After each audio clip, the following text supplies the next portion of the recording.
मोर्चा की ओर से प्रदीप बाबू जो पत्रकार हैं उनका अभिनंदन। छठ के अंतिम बेला में बिहार वासियों से अपील कि आपने मिलजुल कर छठ पर्व किया, उसकी उपासना किया। बिहार में भाईचारा देखने को मिला, हिंदू हो या मुसलमान या किसी जाति व्याधि को, सब लोगों ने नदी में, तालाब में, गंगा नदी गंडक में छठ पूजा किया, सूर्य की उपासना की और अपने उन्नति के लिए, बिहार के विकास के लिए आशीर्वाद मांगा अपने परिवार के लिए। इस बीच में हम लोग आज बैठे हैं जन मोर्चा के घटक साथी के लोग, संपूर्ण क्रांति मोर्चा का और फिर लोक जनशक्ति पार्टी के श्यामल जी हैं, फिर और भी लोग हैं। हम लोगों ने पिछले दिनों तय किया था कि 1 दिसंबर 2024 को जन मोर्चा की विस्तारित बैठक होगी। तो जगह है कि क्या बोलता है, तारकेश्वर पथ, बोरिंग रोड। वो मकान है कि रवि नारायण सिंह का, वो आरपीआई के बिहार के अध्यक्ष हैं। उन्हीं के यहाँ 15 पार्टियों की बैठक होगी। हर पार्टी का अध्यक्ष महामंत्री रहेंगे, जिनकी संख्या लगभग 40-50 होगी। उस दिन हम लोग का एजेंडा होगा कि जन मोर्चा को और कैसे मजबूत किया जाए। जन मोर्चा का चुनावी घोषणा पत्र क्या होगा, जन मोर्चा में कौन कौन दल कितना सीट लड़ेगा, जन मोर्चा का ऑफिस कहाँ होगा, जन मोर्चा में एक अध्यक्ष और कुछ पदाधिकारी का चयन होगा। इसकी तैयारी हम लोग सब आदमी कर रहे हैं और मीटिंग अच्छी होगी।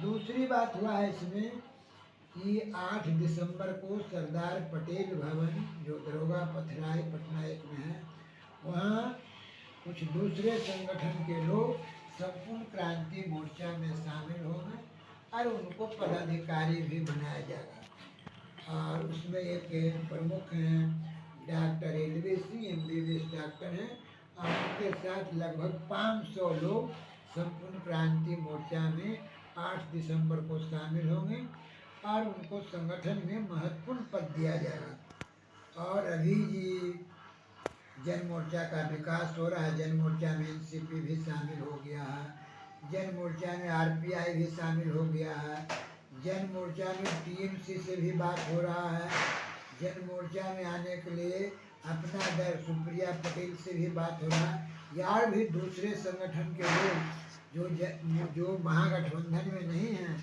या जो एनडीए में नहीं हैं, उन लोगों से भी हम लोग बातचीत कर रहे हैं कि कैसे बिहार में लालू प्रसाद और नीतीश कुमार, साथ ही साथ यहाँ भाजपा का जो दंगाई पार्टी है नरेंद्र मोदी को, उसको 2025 के चुनावों में हर हालत में असेंबली में बहुमत नहीं हो, बहुमत होगा जन मोर्चा की सरकार बनेगी, जन मोर्चा की सरकार बनेगी। जेपी सेनानियों का जो इमरजेंसी में लड़े थे, जो हिंदुस्तान के संविधान को मानते हैं, जो हिंदुस्तान में धर्मनिरपेक्षता को लागू करना चाहते हैं, जो हिंदुस्तान की सीमाओं को सुरक्षित चाहते हैं, ऐसे शक्तियों को जन मोर्चा एकजुट करके अपना प्रभुत्व, अपना बहुमत साबित करेगा बिहार विधानसभा में।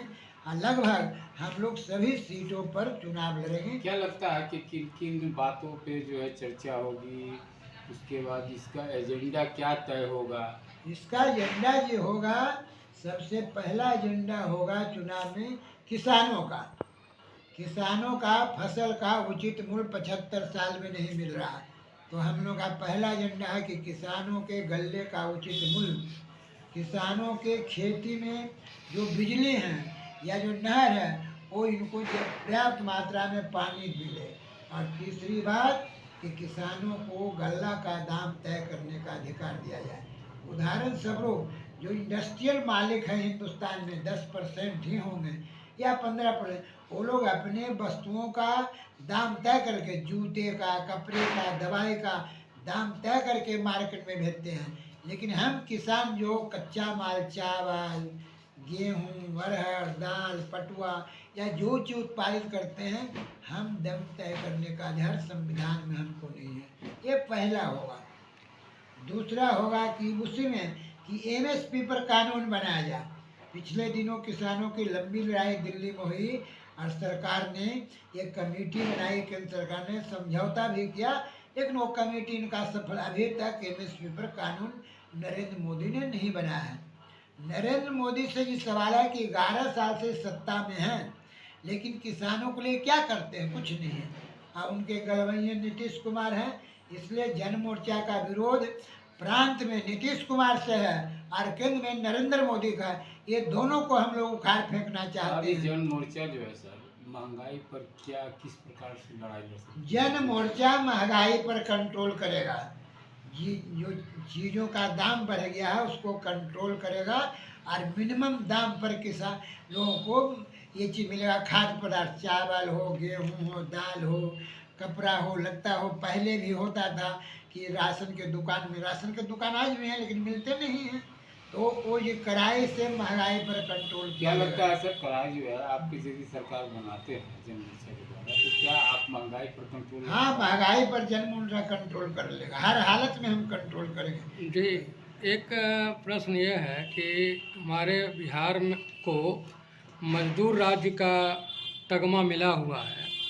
अगर जन मोर्चा सरकार में आती है तो जो बिहार से लोग, खास करके युवा वर्ग, अपने परिवार को छोड़कर भूख मिटाने के लिए पलायन करते हैं दूसरे राज्यों में और वहाँ जलील होकर के भी रहते हैं। इस पर जन मोर्चा क्या करेगी? ऐसा है पत्रकार साहब कि अभी जो बिहार में सरकारें हैं 75 साल से, या तो कांग्रेस की रही है या कुछ क्षेत्रीय पार्टियों की रही है या भाजपा की, ये बिहार में उद्योग नहीं खोलते हैं।